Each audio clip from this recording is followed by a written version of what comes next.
에베소 5장 22절에서 33절까지 말씀 저와 여러분이 한 절씩 교독한 후에 마지막 33절 다 같이 읽도록 하겠습니다. 제가 먼저 읽습니다. 아내들이여 자기 남편에게 복종하기를 주께 하듯 하라.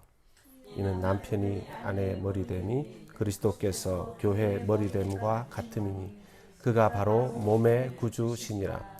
그러므로 교회가 그리스도에게 하듯 아내들도 범사에 자기 남편에게 복종할지니라. 남편들아 아내 사랑하기를 그리스도께서 교회를 사랑하시고 그 교회를 위하여 자신을 주심같이 하라. 이는 곧 물로 씻어 말씀으로 깨끗하게 하사 거룩하게 하시고 자기 앞에 영광스러운 교회로 세우사 티나 주름 잡힌 것이나 이런 것들이 없이 거룩하고 흠이 없게 하려 하심이라. 이와 같이 남편들도 자기 아내 사랑하기를 자기 자신과 같이 할지니 자기 아내를 사랑하는 자는 자기를 사랑하는 것이라.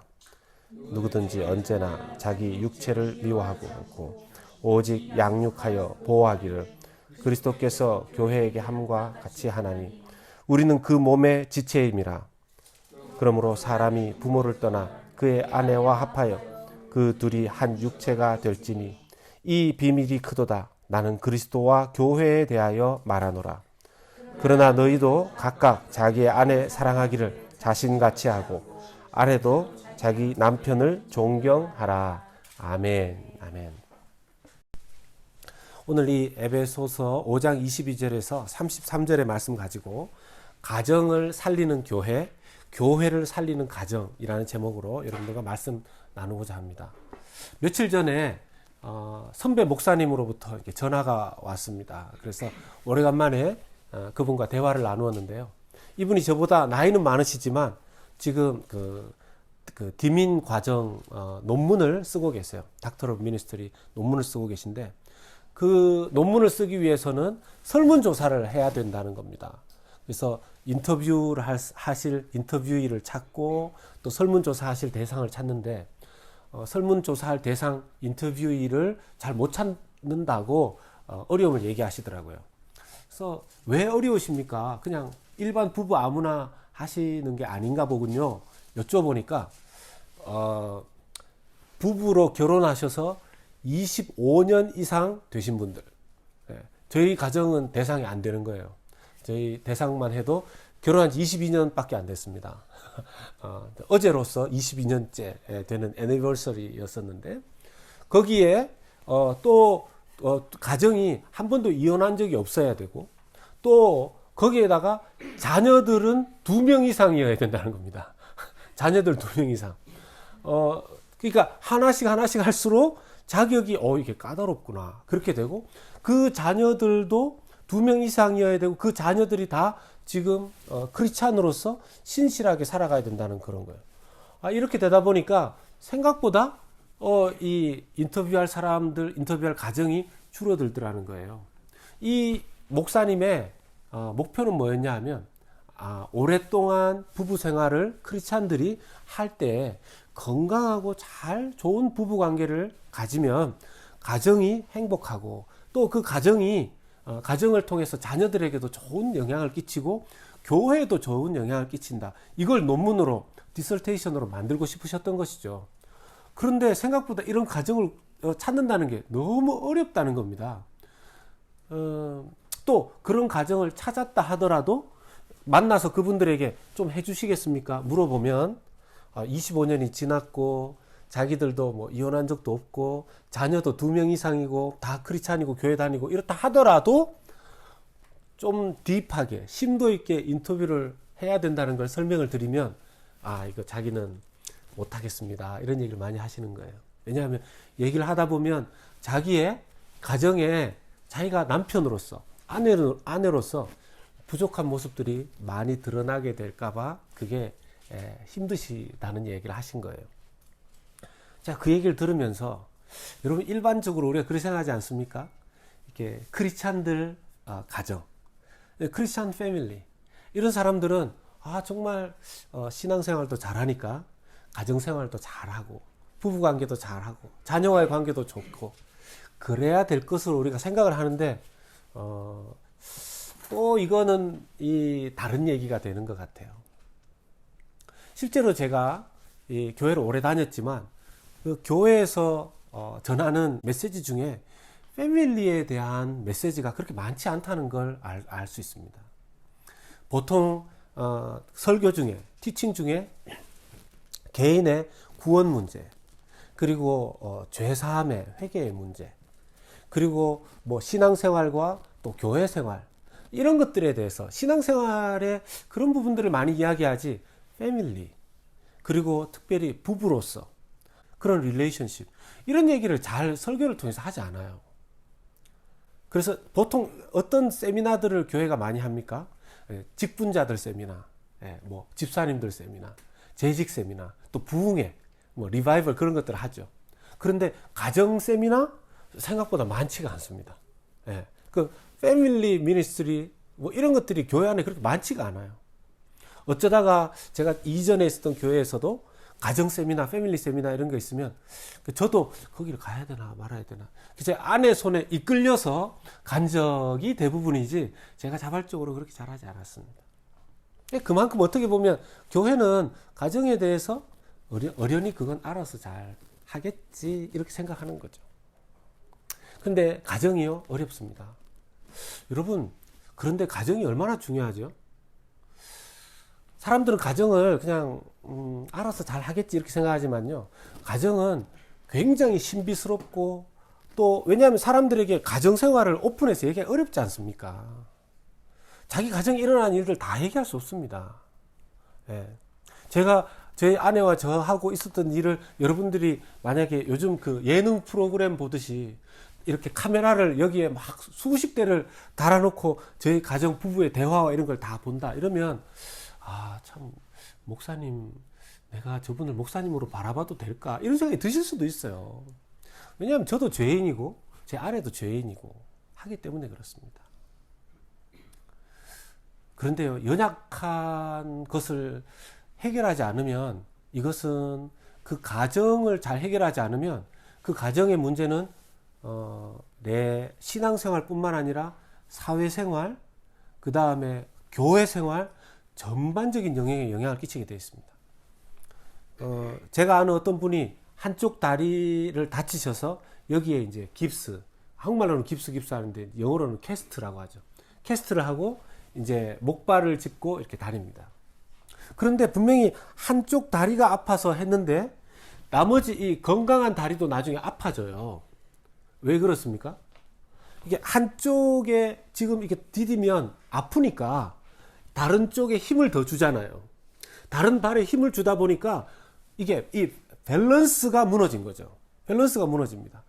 그런데 이 밸런스가 무너지면 한쪽 다리 다쳤는데 한쪽 그 다른 다리까지 아프고 나중에 허리까지 아파져요. 한쪽 다리 다쳤는데 그 발만 아픈 게 아니라 온 몸에 이 문제가 생기는 겁니다. 가정은 참 은밀하고요. 또 가정은 또 약하고요. 가정은 참 어떻게 다루기가 쉽지가 않은데 그 가정을 잘 우리가 세우고 튼튼하게 만들지 않으면 바깥에 나가서 일 아무리 잘하면 뭐합니까? 세상에서 아무리 성공하면 뭐합니까? 결국은 여러분, 우리가 태어난 곳도, 우리가 태어난 곳이 가정입니다. 우리가 태어난 곳이 가정입니다. 그리고 나중에 우리가 돌아가는 곳도 가정입니다. 우리가 갈 천국, 거기도요, 그냥 거기 예수님 계시고 나만 거기에 가는 것이 아니에요. 거기에 예수 그리스도를 주님으로 시인하는 모든 크리스찬 패밀리들이 그 천국에 다 있죠. 우리도 거기에 가정의 한 사람으로 가는 거죠. 그래서 이 땅에 가정에 대한 회복이 필요하고, 가정이 온전해져야 교회도 온전해집니다. 오늘 그 말씀을 여러분들과 좀 나누고자 합니다. 이 가정에 대해서 오늘 메시지를 쓴 사도 바울. 이 사도 바울은요, 결혼을 했는지 안 했는지 잘 모릅니다. 예. 그가 정말 그 허즈번으로서의 역할을 했는지 잘 몰라요. 자녀가 있다는 얘기도 성경에 나와 있지 않습니다. 그런데 이 사도 바울이 결혼 생활을 했는지 안 했는지도 잘 모르는데 이분이 지금 에베소서 5장에 부부 관계에 대해서 이야기하거든요. 가정에 대해서 얘기를 해요. 어떻게 그렇게 할 수 있을까요? 실제로 사도 바울의 최고의 관심사는 예수님의 복음을 전하는 것이었고, 그것과 거의 같은 수준의 최고의 그의 관심사는 교회였었습니다. 교회. 어느 정도로 관심 있어 하냐면요, 고린도 후서 11장 28절, 고린도에 보낸 사도 바울의 편지에 이렇게 되어 있습니다. 이 외의 일은 고사하고 아직도 날마다 내 속에 눌리는 일이 있으니, 매일 자기에게 눌리는 일이 있는데 뭐냐면 곧 모든 교회를 위하여 염려하는 것이라. 사도 바울의 최고의 관심은 교회였었습니다. 교회. 그리고 골로새 교회, 이 골로새 철치에 보내는 레터 1장 24절에 보면요, 나는 이제 너희를 위하여 받는 괴로움을 기뻐하고 그리스도의 남은 고난을 그의 몸된 교회를 위하여 내 육체에 채우노라, 이렇게 얘기합니다. 사도 바울은요, 엄청난 고생을 늘 하면서 살았습니다. 그런데 그 고생을 하면서 기뻐했어요. 우리 부모님들 보면 자식을 위해서 고생하는 건 힘들지 않다고 그래요. 힘들지 않다고 그래요. 지난주에 우리 원사님께서 보내주신 그 내용을 보니까, 나실제 괴로움 다 잊으시고, 그 노래를 지은 작곡가, 그분이 유학 시절에 너무 힘들어서 돈도 없고 해서, 피아노 살 돈도 없고 해서 그냥 음악 유학 생활 포기하려고 했는데, 어머니가 그 얘기를 듣고 아침부터 새벽까지 쉬지 않고 일을 해서, 그때 당시에 피아노 상상할 수 없는 돈을 모아서 그 작곡가에게 보냈다는 거 아닙니까? 그래서 그 작곡가는 그걸 가지고 자기 음악 유학을 포기하지 않고 공부를 계속해서 그 지은 첫 노래라 그러나요? 첫 노래가 나실제 괴로움 다 잊으시고, 그거라는 거죠. 그런데 그 어머니가 그렇게 아침부터 저녁까지 일을 하면서 힘들었겠냐는 거죠. 아니, 육체적으로는 당연히 힘들죠. 안 힘든 사람이 어디 있습니까? 그런데 그 힘든 것보다 자기 자식을 위해서 이 고생하는 게, 그 기쁨이 더 컸다는 것입니다. 기쁨이 고생을 이긴 거죠. 사도 바울에게 있어서 그 기쁨이 있었다면 그의 기쁨은요, 교회였습니다. 교회가 세워질 수 있다면, 이 철치가 세워질 수만 있다면 자기가 고생하는 거, 그거는 신경 안 썼다는 겁니다. 자기가 고생하고 힘들어하는 거, 자기의 서퍼링은 이떠진매를 신경 안 썼다는 거죠. 얼마나 놀라운 일입니까? 교회가 왜 그렇게 중요했던 거죠? 여러분, 사도 바울이 정말 위대한 신학자 아닙니까? 사도 바울이 생각할 때 이 땅에 예수님의 복음 전하기 위해서는 그 복음을 전하기 위한 커뮤니티, 공동체로서의 교회, church as a community, 공동체로서의 교회, 너무너무 중요했다는 것입니다. 한번 생각해 보십시오. 사도 바울이 세상에 나가서, 여러분, 우린 다 죄인입니다, 그렇게 사도 바울이 다 이야기하고, 그래서 예수 그리스도가 필요합니다 라고 아무리 프리칭을 하고, 그 사람들이 철치에 왔을 때, 철치에 와서 그 사람들이 보니까 예수님을 믿는 것은 인정하겠는데 철치 안에 있는 패밀리들이 건강하지 않은 거예요. 그랬을 때 이들이 보고 이건 너무나 모순된 거라는 거죠. 이 딜레마를 보니까 사도 바울은 생각합니다. 헬디한 철치, 그리고 헬디한 패밀리, 이게 너무 중요하다는 것을 사도 바울은 생각하는 거죠. 하나님의 영광을 위해서 건강한 교회 세워야 되고, 하나님의 영광을 위해서 건강한 가정을 만들어야 된다는 거죠. 그래서 결혼 생활에 대해서 그렇게 지금 해본 성경에 기록이 없는 사도 바울이 부부 관계에 대해서 이야기합니다. 부부 관계에 대해서 어떻게 이야기할까요? 이 아내들에게 말합니다. 뭐라고 말할까요? 22절에 오늘 말씀 22절에 아내들이여 자기 남편에게 복종하기를 주께 하듯 하라. 이게 아내들이 아멘 하기가 쉽지가 않은데 아멘 합니다. 아내분들 다 아멘 하십니까? 아멘. 네, 이쪽에서 안 들리는 것 같은데요. 그때 당시에 여성들은 사실은 별로 사회에서 인정받지 못했습니다. 남자와 평등한 인권을 가지지 못했습니다. 여자들의 인권이 남자들과 차이나게 오히려 약간 밑에 있었어요. 그래서 그러니까 여성들의 증언은 이 법정 콜트에서 인정되지 않았습니다. 인정되지 않았습니다. 그리고 뭡니까? 인구 센서스 할 때 이렇게 여성들은 카운트가 되지 않았습니다. 예, 그 정도였었어요. 그러니 결혼을 해도 부부관계 안에서 자칫 잘못하면 그때 그 컬처가 그러니까 남편들이 여성을 좀 룩다운하고 무시할 수도 있었죠. 그런데 사도 바울은 그런 컬처를 알매도 불구하고 아내들에게 이렇게 말합니다. 남편에게 순종하라. 예, 남편에게 오베이하고 서브미스하라. 그렇게 요청을 해요. 야, 이거 뭐, 예, 우리 남편에게 순종 못 하겠는데요. 우리 남편의 캐릭터, 우리 남편의 어떤 애티튜드, 우리 남편의 어떤 이런 걸 볼 때, 저는 그런 우리 남편의 페이스 이런 걸 볼 때 순종 못 하겠는데요. 이럴 수 있거든요. 근데 성경은 얘기합니다. 아내들이 자기 남편에게 복종하기를 주께 하듯 하라 그랬습니다. 이게 무슨 뜻이냐면요. 주님처럼 여기라는 것입니다. 주님처럼 여기라는 것입니다. 여러분, 사람이요. 그렇게 여기면 자꾸 그렇게 돼요. 사람이 자기 남편을 볼 때 좀 마음에 안 들고 그래서 저 사람은 아예 이게 천성이 글러먹었다. 이렇게 여기지 않습니까? 그리고 그렇게 대하지 않습니까? 그럼 그 사람 그렇게 돼요. 그래서 불행해집니다. unhappy. 불행해져요. 그런데 상대방을 반대로 저 사람은 좋은 사람이야. 저 사람 정말 하나님께서 저 사람 지금 저렇게 하지만 저 사람 정말 훌륭한 사람이야. 훌륭한 사람이 될 거야. 아직 자기가 자기를 다 몰라서 그래. 이러면서 그렇게 또 여기지 않습니까? 그렇게 여기고 그렇게 대하지 않습니까? 그 사람 또 그렇게 돼요. 그렇게 됩니다.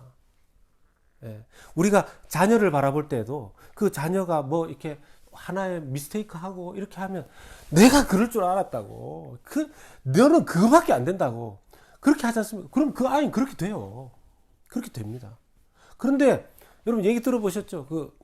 그 에디슨의 마더처럼 에디슨이 막 닭을 이렇게 계란을 막 품고 있고 그렇게 해도 학교에서는 쫓아내고 해도 어머니는 네가 정말 훌륭한 사람이 될 거다. 그렇게 여기니까 그 훌륭한 사람이 되지 않습니까? 아내들이 남편을 바라볼 때 성경은 뭐라고 얘기합니까? 교회가 예수님을 바라보듯이 그렇게 여기라는 거예요. 교회가 예수님을 어떻게 대하죠? 아무리 신앙이 좀 부족하고 이래도요, 그 사람이 교회에만 오면 예수님을 향해서, 그리스도를 향해서 애티튜드가 좀 달라집니다. 좀 이렇게 감사하고, 예, 맞습니다, 하나님. 예, 뭐 제가 부족하지만 하나님 말씀이 맞지요. 예, 감사합니다. 예, 또 기도합니다. 이렇게 바뀌어요. 아내들에게 그렇게 요구하는 겁니다. 남편을 그렇게 여기라고요. 여러분, 어떻게 보면 이게 하나의 롤플레이이기도 합니다. 여러분, 우리가 어떤 사람들은 그렇게 얘기해요. 자연스럽게 살아야 합니다. 남편이 미우면 미워해야 되고, 남편이 좋아지면 좋아해야 된다고 얘기합니다. 자연스럽게 사는 것, 그 속에 우리의 죄성이 들어있어요. 내가 싫은 거 싫어하고, 내가 좋은 거 좋아하는 것, 그 속에 우리의 죄성이 들어있어요. 우리가 죄인인 것을 고백한다면 하나님의 은혜를 구함으로 말미암아 싫어야 되는 사람인데 사랑할 수 있어야 됩니다. 용서 못할 사람인데 용서할 수 있어야 되는 거죠. 우리의 힘이 아니라 하나님의 은혜로 말입니다. 그러면 우리는 트레이닝을 해야죠. 어떻게 해요? 예, 남편을 대할 때, 그것도 아내를 대할 때도 마찬가지입니다. 그렇게 여기는 거죠. 여기는 거죠. 그냥 자기 남편을 세상에서 제일 훌륭한 사람으로 여기는 겁니다. 자기 아내를 세상에서 제일 예쁜 여인으로 여기는 겁니다. 여기는 걸 영어로 뭐라 그러죠? 그렇게 여긴다. 그렇게 대한다. 그 뭐 프리텐드입니까? 뭐 그렇죠. 프리텐드는 아니죠. 이렇게 그렇게 어떤 정말 롤 플레이처럼 그렇게 하는 겁니다. 그래서 말을 해줘도 아내에게 남편에게 그렇게 말해줘야 돼요. 남편에게 당신 어떻게 이렇게 너무 귀합니다. 물론 반대로 행동할 때도 있겠죠. 정말 인격적으로 참 이렇게 아내가 받아들이기 힘들 때, 예, 잘못된 행동을 할 때, 그럴 때요. 저 사람은 저런 사람이 아닌데 왜 저럴까? 그 사람에게 말할 때도 당신은 그런 사람이 아니에요. 그렇게 말하지 마세요. 이렇게 말하는 것과 당신은 그렇게 말하는 거 보니까 내가 그럴 줄 알았다고. 당신은 내가 결혼할 때는 내가 몰랐지만 당신의 본성이 내가 그럴 줄 알았다고. 그런데 서로 여겨주면요. 당신이 최고야. 우리 한번 연습해 보겠습니다. 당신이 최고야. 얘기해 주세요. 여러분, 하나님께서 아내들에게 뭘 요구하시는지 알겠습니까? 남편이 정말 그래서가 아니라 그렇게 여기라는 것입니다. 예수님처럼 여겨야 순종이 된다는 거예요. 자, 이까지 하면요. 남자들은 막, 역시 하나님, 저의 남자로 태어나서 정말 다행입니다. 이렇게 생각할 수 있는데, 이제부터 25절이 참, 25절 부터 나오는 내용 들으면요. 막 가슴이 답답합니다. 25절부터 나오는 내용은요. 남편들의 수준이 어떠해야 되는지를 말씀해 줍니다. 남편들의 수준이 어떠해야 되는지. 25절 말씀 한번 보겠습니다. 25절 말씀. verse 25. 네. 우리 25절 말씀 보겠습니다. 남편들아, 아내 사랑하기를 그리스도께서 교회를 사랑하시고 그 교회를 위하여 자신을 주심같이 하라. 아멘. 26절도 한번 읽어보겠습니다. 이는 곧 물로 씻어 말씀으로 깨끗하게 하사 거룩하게 하시고. 남편들에게 이제 주시는 말씀인데요. 여러분, 아까 아내들에게 주신 말씀은 3구절이었어요. 그런데 남편들에게 주시는 말씀은 이제 25절부터 해서 33절까지 엄청나게 깁니다. 이게 이런 거 들으면요. 저도 남편으로서 가슴이 답답하고 뭐가 제 가슴에 올려지는 것 같아요. 지금 하나님께서 사도 바울을 통해서 남편들에게 어느 정도의 레벨로 아내를 대해야 되는지 말씀하고 있죠. 어떤 레벨이 돼야 된다고 얘기합니까? 어떤 수준이 돼야 된다고 이야기합니까? 그리스도가 교회를 사랑하신 것처럼 사랑하라는 거죠. 그리스도가 교회를 사랑한 것처럼 아주 심플하게 말해보겠습니다. 남편의 수준이 예수님 수준이 되어야 된다는 겁니다. 와, 이게 가능한 걸까요? 이것이 불가능하기 때문에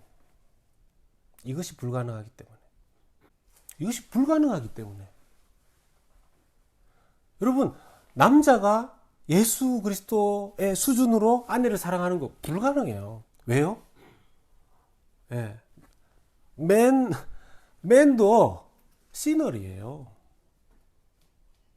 그래서 인정해야 합니다. 그래서 남자들이 기도해야 됩니다.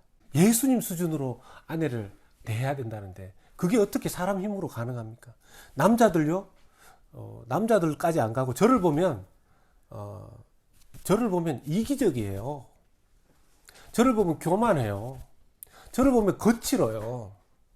예, 거칠어요. 저를 보면 문제가 많아요. 문제투성이에요. 그래서 예수님이 저는 필요합니다. 그래서 저는 하나님의 은혜가 필요한 사람입니다. 하나님, 저 죄인입니다. 그래서 저는 예수님 필요하고요. 저는 그래서 예수님 영접합니다. 예수님 수준으로 저는 못 살지만 예수님 제게 오셔서 예수님처럼 아내를 대하게 해주십시오. 아내를 대하게 해주십시오. 정말 어떤 때는요, 제가 물론 제 기분에 따라서 제 수준에 따라서 아내에게 대해놓고 저 혼자 방에 있으면 어떻게 이렇게 자격이 미달인가, 어떻게 이렇게 수준이 이하인가, 막 자괴감이 들고요, 부끄럽습니다.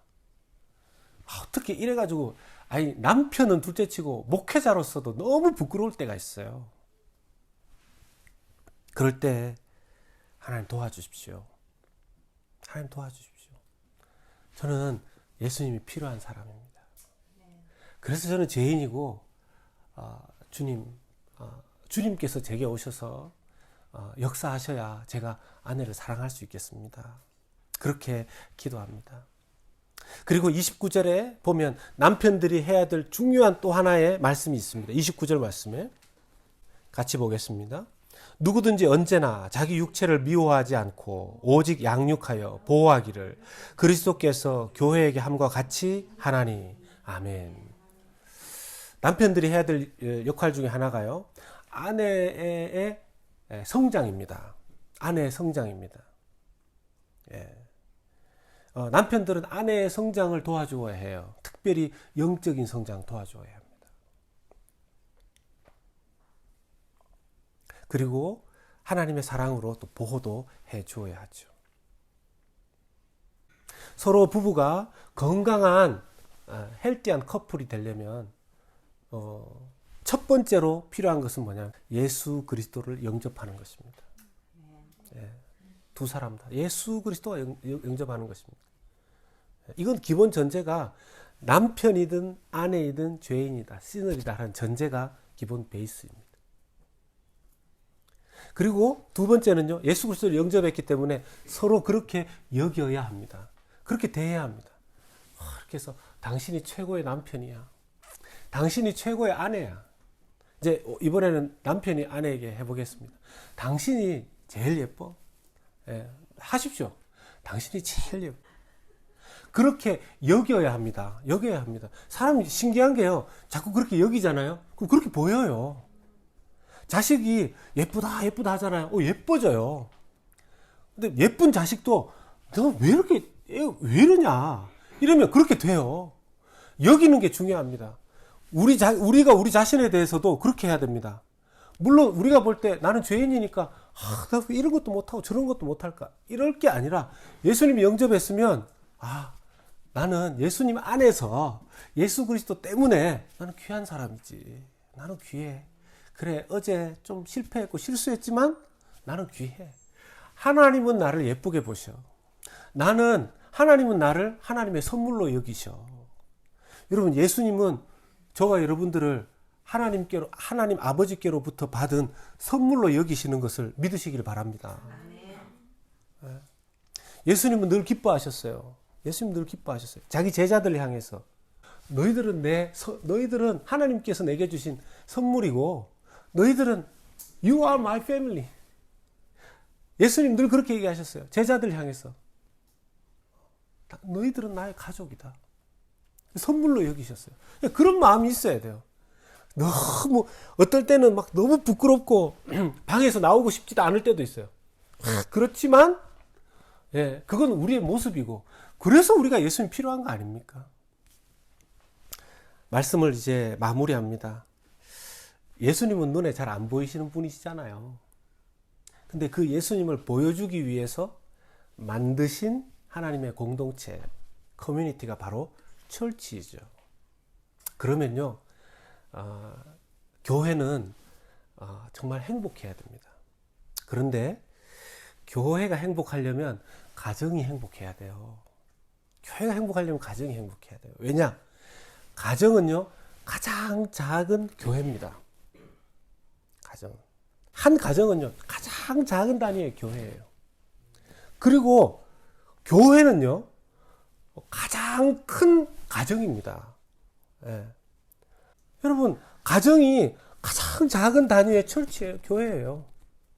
그리고 교회는, 이 빅 철치는 빅 패밀리예요. 그래서 그렇게 부르는 거잖아요. Sister and brothers. Sisters and brothers. In Christ. In God. 그냥 저의 롤이 패스tor이고, 어떤 사람의 롤이 디콘이고 이런 거지. 우리는 우리의 리얼 그 릴레이션십은 brothers and sisters이라는 거죠. 예. 근데 이게 이루어지려면 가정이 회복돼야 됩니다. 그런 의미에서 저는 이제 한 가지를 생각합니다. 저의 이제 멘토가 되시는 우리 남가주사랑교회 노창수 목사님이 이제 새로운 교회 이제 처치 빌딩을 한다고 그러니까 참 좋아하시면서 축복해 주셨어요. 그러면서 이제 저한테 그런 서제션을 하셨어요. 그 큰 교회, 남가주사랑교회가 그렇게 큰 교회인데 목사님께서 집중하고 있는 사역 중에 하나가 가정 예배라는 거죠. 오늘날 너무 많은 사람들이 가정 예배를 잃어버렸어요. 그래서 그 이유가 뭐 남편과 함께 앉아서 예배 드리는 거, 아내와 함께 앉아서 기도하는 거, 자녀와 함께 이렇게 예배 드리는 거, 그게 너무 어색해진 거죠. 이게 회복돼야 된다는 겁니다. 여러분, 부부가 같이, 커플이 같이 예배하는 것, 부부가 같이 바이블 성경을 읽는 것, 부부가 같이 기도하는 것, 얼마나 중요한지 모릅니다. 너무너무 중요한 것이죠. 그런 면에서 우리도 패밀리 타임을 회복해야 되는데요. 노창수 목사님이 참 그러시더라고요. 그걸 위해서 그 큰 교회가 지금 재정을 투입하고 해서 패밀리 타임 프로젝트를 지금 하고 계신데, 김 목사님 원하면 그 패밀리 타임 프로젝트에 지금 하고 있는 그 시스템을 목사님에게 주겠다 이렇게 얘기를 하시더라고요. 그래서 저는 우리 새로운 교회가 시작하는 단계에서부터 우리 퍼스트 스텝을 우리 새로운 교회가 시작할 때 이 패밀리 타임을 같이 세워나가야 되겠다 그런 생각이 듭니다. 새로운 교회는 그냥 우리끼리 잘 지내는 것이 목표가 아니기 때문에 그렇습니다. 안 믿는 사람, 넌 크리스찬이 교회 와서 볼 때 와, 우리 가정도 이 교회 다니면 회복되겠다. 그런 비전이 생기는 교회를 세우기를 원합니다. 할 수 있습니다. 왜요? 우리도 그렇게 여기면 다 죄인들이 모였는데 예수님, 우리가 그렇지 못하지만 예수님 때문에 하기를 원합니다. 그리고 그런 교회를 세우기를 원하고 그런 가정이 되기를 원합니다.